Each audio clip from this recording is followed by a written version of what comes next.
Si nous passons maintenant à un autre sujet de 7 sur 7, la guerre d'Algérie. La guerre d'Algérie s'est terminée il y a 20 ans. 20 ans, c'est loin. Pourtant, la semaine dernière, une enquête du journal Libération sur la découverte d'un charnier dans une petite ville des Aurès, cette enquête a déclenché une véritable tempête. Même si personne, ou presque, ne récuse aujourd'hui l'existence de tortures, d'exécutions sommaires, dans les deux camps d'ailleurs, au cours de cette guerre, la mise en cause de l'armée française dans cette affaire a prouvé que l'Algérie était loin d'être sortie de la mémoire des Français. Non, et puis dans le cas de Kenchla, il faut ajouter qu'il y a l'importance du charnier qui choque. Près de 1000 corps ont été exhumés à ce jour. À ce stade, on ne peut pas parler de bavure, on ne peut pas parler d'actes isolés. Il s'agit de massacres organisés. En Algérie, on a comparé le charnier de Kenchla à ce qui s'était passé au Radour-sur-Glane. Et ça aussi, c'est une comparaison qui choque les Français qui ont été victimes de ces massacres dans la dernière guerre. Alors, pour les Algériens, c'est l'armée française qui est en cause.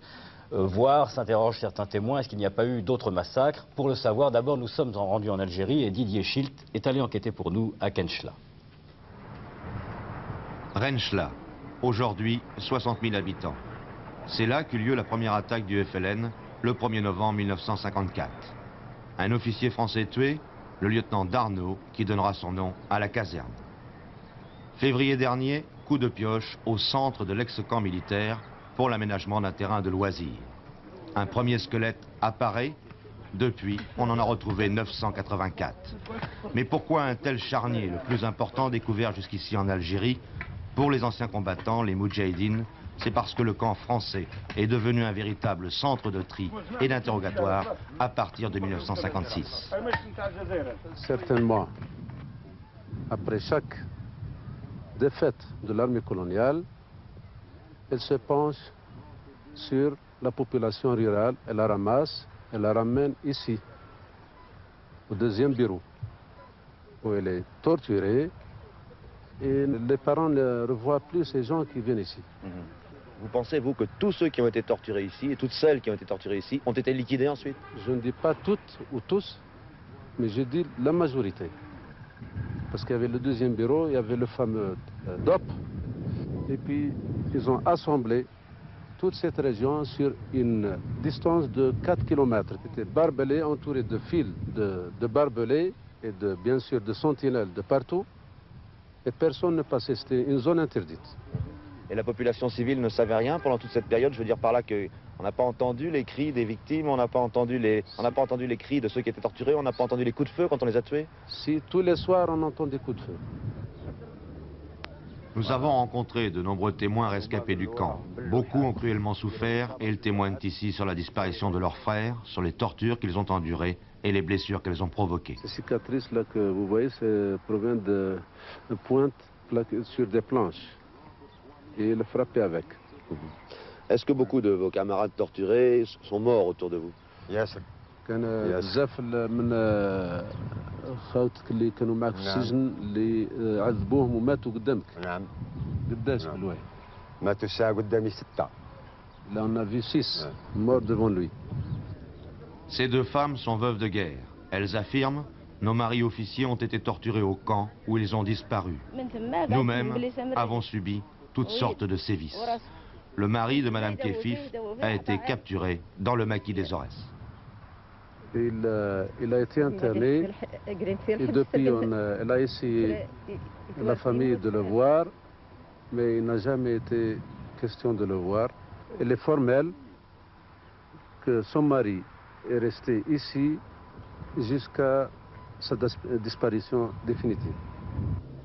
Et selon vous, qui a fait ce massacre? Les militaires, les civils, les gens de la DOP, qui? Écoutez, parce que les gens de la DOP, ils les connaissent bien, ils sont en civil, vous les voyez tantôt en civil, tantôt en militaire, vous ne pouvez pas les savoir. On connaît quelques-uns, c'est renommé, par exemple, il y a un qui s'appelait Garcia, c'est un renommé de la torture, c'est un gaillard qui pèse, je crois, 90 kilos ou plus. Est-ce qu'il y a aussi certains de vos frères algériens, entre guillemets, certains frères qui ont participé à ces massacres? Est-ce qu'il y a eu des traîtres algériens aussi? Peut-être, il y a quelques-uns avec eux. Il y a aussi des traîtres avec eux. Et des pieds noirs aussi, il y en a eu, non? Oh, il y en a beaucoup.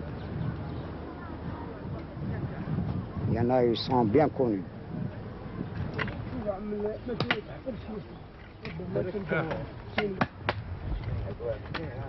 Deuxième jour des fouilles, la municipalité a repris les travaux spécialement pour nous. Et ce matin, en quelques heures, 7 nouveaux cadavres ont été découverts. Et on se demande aujourd'hui jusqu'où va l'étendue de ce charnier, puisque les anciennes limites de la caserne d'Arnaud sont à peu près à 900 mètres d'ici. Or, à chaque coup de pioche, ou presque, on retrouve un nouveau squelette.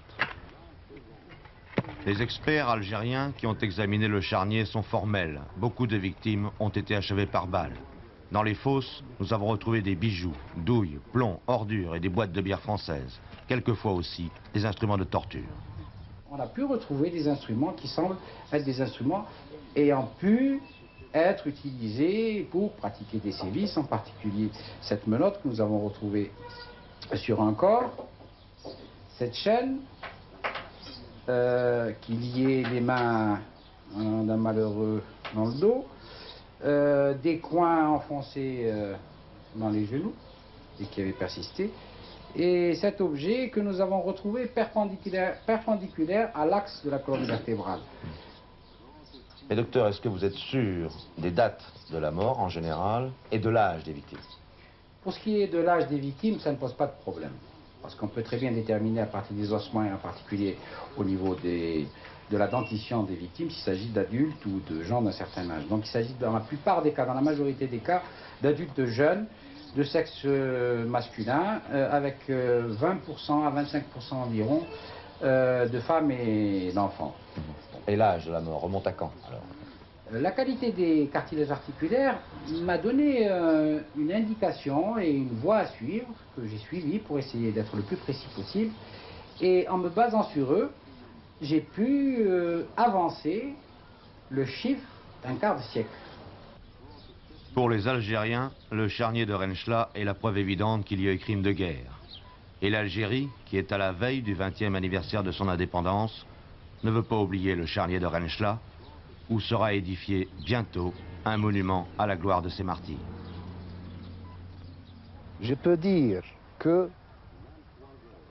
nous avons tourné la page de la guerre d'Algérie et nous avons banni à jamais le racisme de notre rang.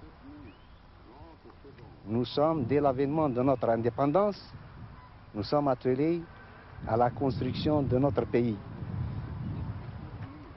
Ceci dit, il appartient à l'opinion française et au gouvernement socialiste de la France et à la France, pays des libertés et de la démocratie, de prendre ses responsabilités en ce qui concerne ce charnier.